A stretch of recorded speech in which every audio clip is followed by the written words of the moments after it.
Hello दोस्तों, मैं धीरेन स्वागत करता हूं आपका एग्ज़ाम स्टडी विद संगीता में। दोस्तों, आज के इस वीडियो में हम बात करेंगे एसएससी एग्ज़ाम स्पेशल जीके में साइंस में केमिस्ट्री से एक मोस्ट इम्पॉर्टेंट टॉपिक की। आज हम बात करेंगे धातु कर्म से बनने वाले मोस्ट इम्पॉर्टेंट प्रश्नों की।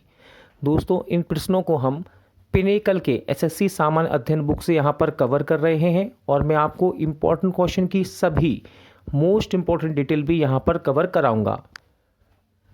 ये वीडियो यदि आपको अच्छा लगता है, हेल्पफुल लगे, तो प्लीज़ वीडियो को लाइक और शेयर ज़रूर कीजिएगा। और यदि अब तक आपने हमारे चैनल को सब्सक्राइब नहीं किया है तो प्लीज़ चैनल को सब्सक्राइब जरूर कीजिएगा, जिससे कि आपको मेरे आने वाले नए वीडियो का नोटिफिकेशन टाइम पर मिलता रहे। तो चलिए स्टार्ट करते हैं। धातु कर्म। डोलोमाइट किसका अयस्क है? तो देखिए, डोलोमाइट ये होता है मैग्नीशियम का अयस्क। किसका? मैग्नीशियम का। देखिए, मैग्नीशियम, मैग्नेसाइट, डोलोमाइट, ब्रूसाइट, सरपेंटाइन आदि जैसे खनिजों में पाया जाता है। डोलोमाइट का सूत्र है MgCO3 ठीक है। अगला क्वेश्चन देखते हैं।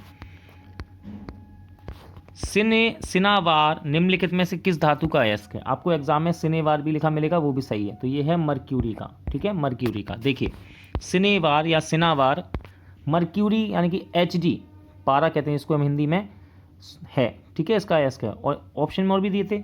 सोने का प्राथमिक खनिज देसी धातु और इलेक्ट्रम एक सोना चांदी मिश्र धातु है।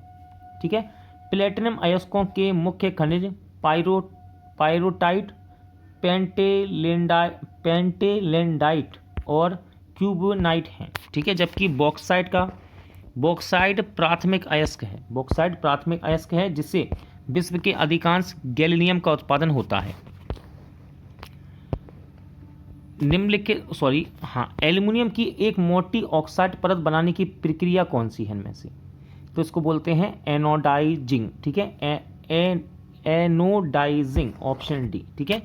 एनोडाइजिंग आमतौर पर एक एल्यूमिनियम या इसके मिश्र धातुओं पर एक मोटी ऑक्साइड परत बनाने की प्रक्रिया है ये। रेयॉन कपड़ा बनाने के लिए निम्नलिखित में से किस फाइबर का उपयोग किया जाता है? तो रेयॉन कपड़ा बनता है सेल्यूलोज से। ठीक है, ऑप्शन बी। रेयॉन पुनर्जीवित सेल्यूलोज के प्राकृतिक स्रोत से बना है। यह लकड़ी और संबंधित कृषि उत्पादों जैसे सिंथेटिक फाइबर है। क्वेश्चन नंबर 116 देखते हैं।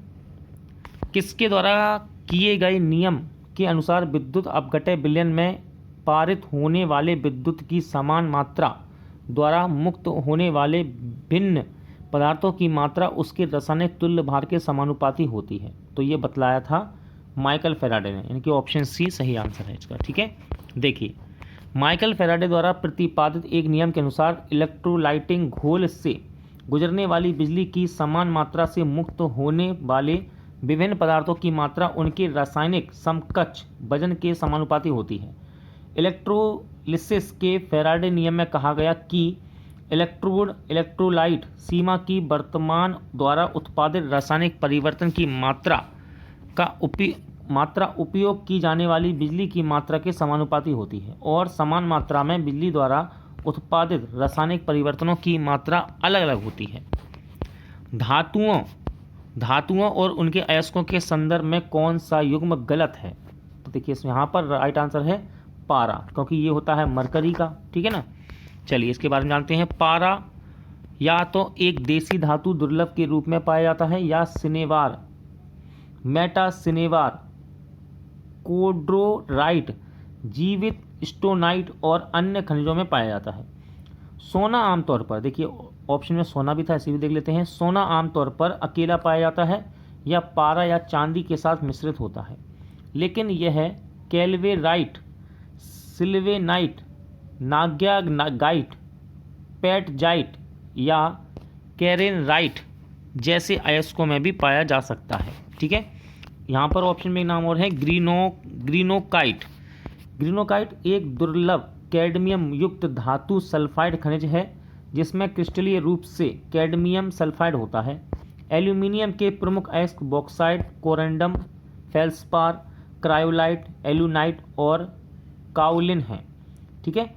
एक और है स्मेलाइट, एक अयस्क है, ध्यान रखिएगा। चलिए आगे बढ़ते हैं। सिनेवार अयस्क से कौन सी धातु निकलती है? तो ये यहाँ इससे निकलती है पारा। ठीक है, सिनेवार HgS पारे का एक अयस्क है, क्योंकि ये। निम्नलिखित में से कौन लोहा का अयस्क नहीं है? तो लोहा का अयस्क नहीं है क्यूप्राइट। ठीक है, क्यूप्राइट तो तांबे का होता है, क्योंकि कॉपर यानी, ठीक है ना, इसलिए इसका अयस्क नहीं। आगे बढ़ते हैं। कोरंडम किसका एक अयस्क है? तो कोरंडम ये अयस्क है एल्यूमिनियम का।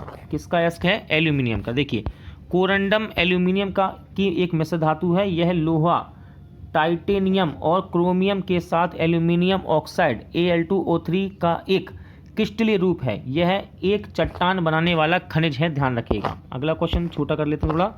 चलिए, निम्नलिखित में से कौन सा तांबा खनिज है? तो इसमें से तांबा खनिज है एजुराइट। कौन सा है दोस्तों? एजुराइट। देखिए, तांबा कई खनिजों में पाया जाता है जो खदान में पर्याप्त मात्रा में जमा होते हैं। इनमें शामिल है एजुराइट, मेलाकाइट, कैल्कोपाइराइट, एकेंथाइट, कैल्कोपाइराइट, बोरनाइट।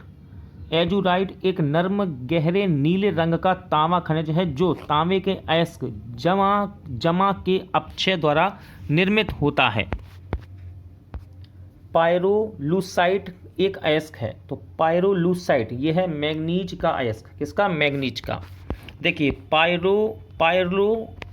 पायरोलूसाइट एक खनिज है जिसमें अनिवार्य रूप से मैग्नीज डाइऑक्साइड होता है।